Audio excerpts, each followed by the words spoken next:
인가전 M&A가 허가되면서 홈플러스가 정상화될 수 있는 방안은 M&A 성사밖에 남지 않았습니다. 채권단에게 청산가치를 보존하기 위해 3조 원가량의 몸값이 책정된 것으로 보이는데요. 홈플러스 측은 자사, 부동산 등을 활용할 경우 실투입 자금을 1조 원 수준으로 축소할 수도 있다는 입장을 밝히기도 했습니다.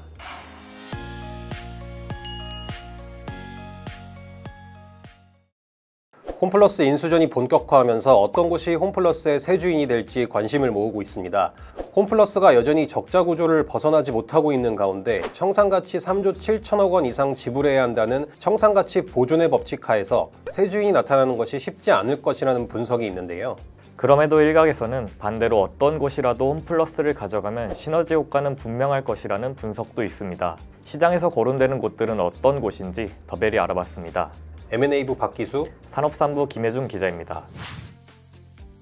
시장에서 가장 많이 거론되는 곳은 쿠팡입니다. 이미 국내 온라인 유통에서 지배적인 위치에 오른 쿠팡은 이제 오프라인으로 눈을 돌릴 것이라는 분석이 많은데요. 쿠팡은 항상 당장 오프라인 진출은 검토하고 있지 않다고 하면서도 오프라인 뷰티 팝업 매장을 주기적으로 오픈하는 등 오프라인 사업 진출을 조금씩 저울질하고 있습니다. 2년 전 김범석 의장은 국내 유통시장에서 쿠팡의 시장 점유율은 여전히 한 자릿수라면서 오프라인 시장 역시 쿠팡의 영역이 될 수 있다는 점을 시사하기도 했는데요. 쿠팡이 벤치마킹하는 미국 아마존은 2017년 홀푸드 인수와 아마존 프레시 브랜드 진출로 오프라인 식품 사업을 영위하고 있습니다. 홈플러스가 오프라인 유통 인프라를 갖춘 대형 사업자이자 메가푸드 마켓을 표방하고 있다는 점을 고려하면 쿠팡은 홈플러스 인수로 단번에 오프라인 식품 사업으로 사업 영역을 넓힐 수 있습니다. 1,400만 명이 넘는 와우 회원을 보유하고 있기도 해 홈플러스 인수 후 온 오프라인 유통업을 단번에 연결할 수 있는 잠재력도 보유하고 있다는 분석입니다.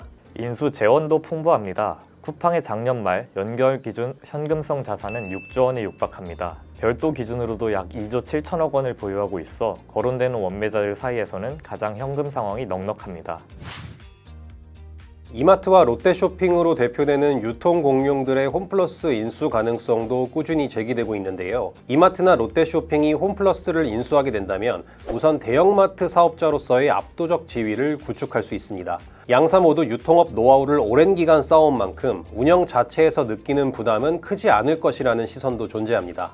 홈플러스 매장을 온라인 물류센터로 활용하고 자체 PB 브랜드 채널을 확보할 수도 있죠. 물론 중복 영업지역에서의 비효율 매장 정리는 필수적이라는 평가입니다.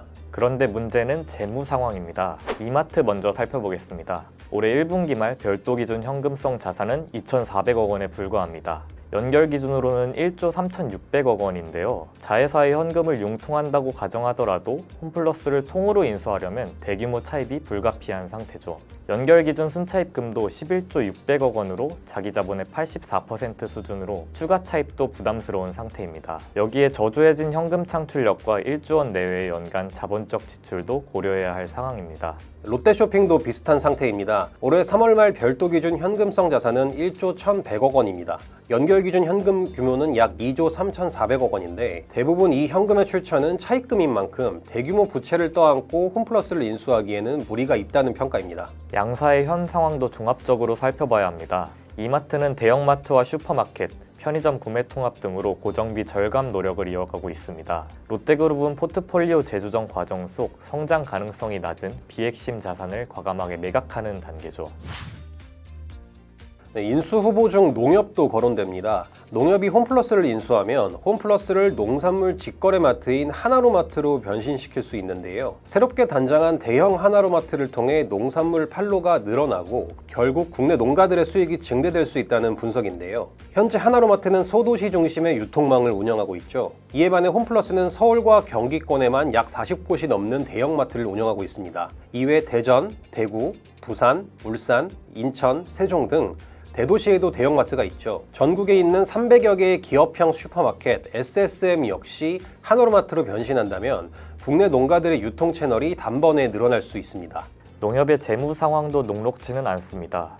작년 말 기준 농협중앙회의 현금성 자산은 약 500억 원 수준인데요. 그러나 자회사인 농협경제지주가 작년 말 기준 1조 2천억 원이 넘는 현금을 보유하고 있습니다. 또 농협은 정부 보증의 신용등급을 기반으로 재원 조달도 할 수 있다는 점도 빼놓을 순 없습니다. 이외에도 네이버 등 국내 대기업이 후보군으로 거론되고 있습니다. 우선 재무구조가 우량합니다. 올해 1분기 말 기준 현금성 자산은 8조 원가량을 보유하고 있죠. 총 차입금은 약 3조 8,400억 원, 부채 비율은 40.3%에 불과합니다. 2024년 연간 에비타는 2조 6,500억 원에 달합니다. 온라인 투 오프라인 풀필먼트 강화 등의 사업적 시너지도 기대할 수 있다는 평가입니다. 다만 온라인 검색 플랫폼 소프트웨어 기업으로서 핵심 역량 차이와 오프라인 유통업 운영 경험의 부재 등이 인수 가능성을 낮추는 요소로 거론됩니다. 인가전 M&A가 허가되면서 홈플러스가 정상화될 수 있는 방안은 M&A 성사밖에 남지 않았습니다. 채권단에게 청산 가치를 보존하기 위해 3조 원가량의 몸값이 책정된 것으로 보이는데요. 홈플러스 측은 자사 부동산 등을 활용할 경우 실투입 자금을 1조 원 수준으로 축소할 수도 있다는 입장을 밝히기도 했습니다. 홈플러스가 어떤 기업을 새 주인으로 찾아낼 수 있을지 더베리 진행 상황을 계속 보도하겠습니다. 감사합니다.